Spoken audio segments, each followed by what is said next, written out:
warahmatullahi wabarakatuh. Alhamdulillahirrahmanirrahim. Amma ba'du. Kembali lagi bersama saya di channel Kawan Tua. Sahabat Kawan Tua yang dirahmati oleh Allah Subhanahu wa taala, hari ini kita bakal bahas sedikit tentang mat di dalam Al-Qur'an ya. Mat itu apa sih? Mat itu ya kayak panjang pendeknya suatu Al-Quran gitu ya, suatu bacaan yang ada di ayat Al-Quran gitu ya. Sebagai prolog bahwasannya Al-Quran adalah merupakan suatu kitab suci yang harus kaum muslim itu mengamalkannya ya. Al-Quran itu juga terdiri dari 114 surat, terus terdiri dari 30 juz, juga terdiri dari 6.666 ayat ya. Nah, itu sebagai prolog. Al-Quran juga bisa disebut dengan dengan pedoman hidup bagi kaum muslim ya. Yang isinya di dalam Al-Quran itu rata-rata adalah sebagai pedoman. Jadi ketika seorang muslim membaca Al-Quran itu terdapat banyak kemanfaatan yang ada di dalamnya. Itu salah satunya adalah sebagai ketenangan, terus sebagai obat diri gitu ya. Maka dari itu di dalam bacaan Al-Quran ini, kalau kita salah dalam membaca Al-Quran tentang tajwid, panjang pendeknya, atau itu ada berupa tasdid atau lain-lainnya, itu sudah memiliki perbedaan arti ya. Maka dari itu, supaya kita terhindar dari situ, terhindar dari masalah itu, kita sebagai muslim wajib untuk belajar ya. Nah, makanya saya bakal menyampaikan suatu pembahasan, yaitu tentang mat ya di dalam bacaan Al-Quran. Bacaan mat di dalam Al-Quran itu terdapat 13 ya. Jadi saya bakal ngebahas satu aja tentang mat wajib. Bukan mat wajib, yaitu mohon maaf, yaitu adalah mat tobi'i. Kita akan bahas mat tobi'i beserta contohnya dan beserta ciri-cirinya. Kita simak ya di video selanjutnya. Oke, tunggu tonton sampai selesai, oke? Dan nanti kalian simak sampai habis ya. Ini dia penjelasan dan contoh-contohnya. Oke, sekarang ini adalah yang pertama yang tadi saya bilang adalah mat tobi'i. Mat tobi'i adalah sering disebut ahkamul maddi wal qasr. Kita tulis ahkamul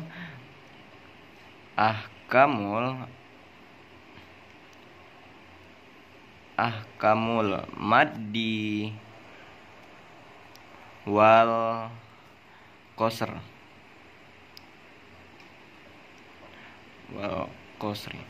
Ahkamul maddi wal qasr. Atau kalau bahasa Indonesianya adalah panjang pendeknya ucapan. Panjang pendek ucapan ya.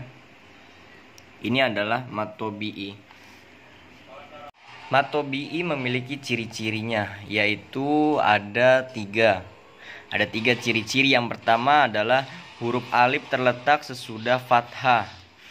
Terus yang kedua, huruf ya mati terletak sesudah harokat kasroh. Huruf wawu mati terletak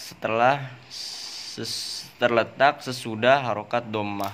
Itu adalah ciri-ciri mat tobi'i.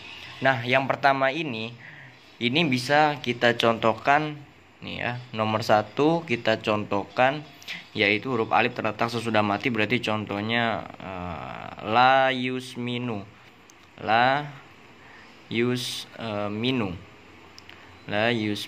Di mana ciri-cirinya? Ciri-cirinya ada di sini. Huruf alif ini kan alif mati ya. Ini mati, ini la-nya yang tidak mati. Ini alifnya mati, terletak sesudah fathah ya. Awalnya ini fathah nih, awalnya fathah, terus ini mati. Jadi bacanya itu adalah mat tobi'i. Jadi tidak terlalu panjang. Dan mat tobi'i tadi saya bilang adalah mat yang biasa saja ya, mat asli. Terus Ini adalah salah satu contoh ya. Jadi kalau depannya hurufnya fathah habis itu sukun, itu adalah mat tabi'i. Ya, ingetin. La yusminu. Terus yang kedua. Yang kedua contohnya adalah apa ya? Fiha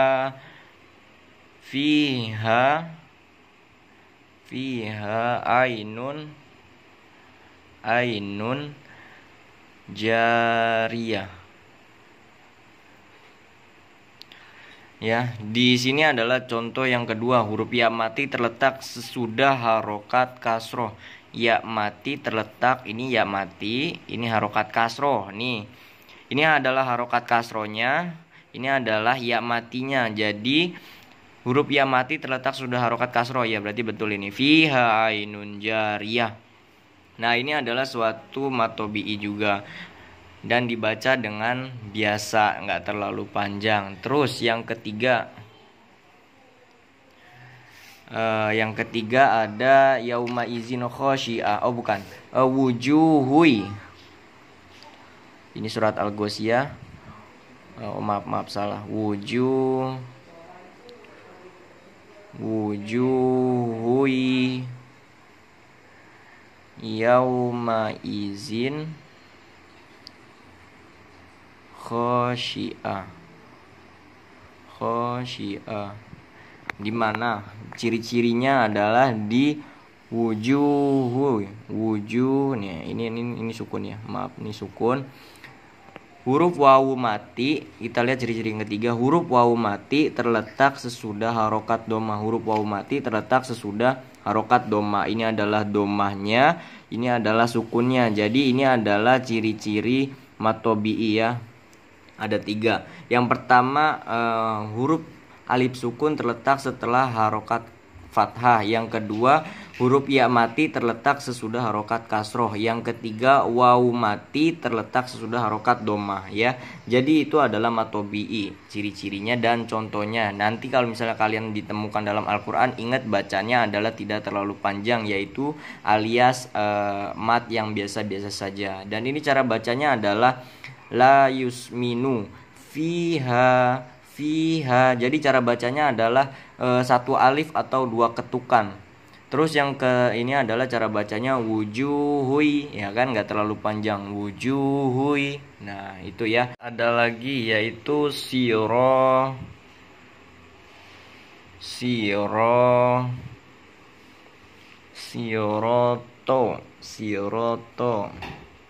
lazina, sirotol ladina. Nah, ini adalah ciri-cirinya adalah harokat fathah, huruf alif terletak sesudah fathah. Ini alifnya, ini fathahnya. Jadi ini adalah mat tabi'i. Terus yang ini adalah contoh yang pertama ya, yang ini. Kita ke sini. Terus ada lagi la roiba fi. Ya, ini la huruf fathah. Huruf alif ini terletak sesudah harokat fathah ya, jelas banget nih. Ini adalah mat tabi'i. Terus contohnya yu'minuna.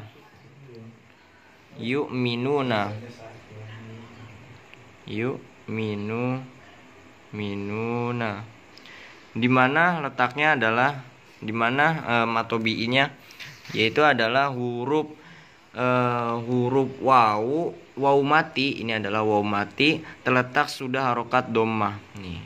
Ini wawu mati terletak setelah harokat domah. Yu'minuna, ini juga bisa, ini adalah mat tabi'i juga. Jadi dibacanya biasa ya. Ini adalah contoh yang dengan ciri-ciri yang ketiga, yaitu huruf wawu mati terletak sudah harokat domah. Terus azabu. Ini yang ke azabu itu masuknya ke sini ya, yang pertama ya. Ciri-cirinya masuk ke yang pertama. Azabu harokat alif terletak sudah harokat fathah ya, banyak ya, dan lain-lainnya. nanti bakal paham sendiri. Kalau misalnya dasarnya sudah paham, nanti kita baca pasti bakalan paham dengan sendirinya dan ngerti dengan sendirinya dengan cara bacaan mat tobi'inya ya. Nah, itu adalah penjelasan dan berikut dengan contoh-contoh dari mat tobi'i ya. Dan ketika kalian nanti bisa dan membuka Al-Qur'annya, dan mudah-mudahan kalian bisa mempraktekannya dan tidak menjadi kesalahan dalam pembacaan Al-Qur'annya ya. Dan ini supaya bisa menjadi ilmu yang bermanfaat tentunya buat diri sendiri dan buat orang lain ya. Sebaik-baik manusia adalah orang yang bermanfaat buat orang lain. Cukup sekian, wabillahi taufiq wal hidayah. Wassalamualaikum warahmatullahi wabarakatuh.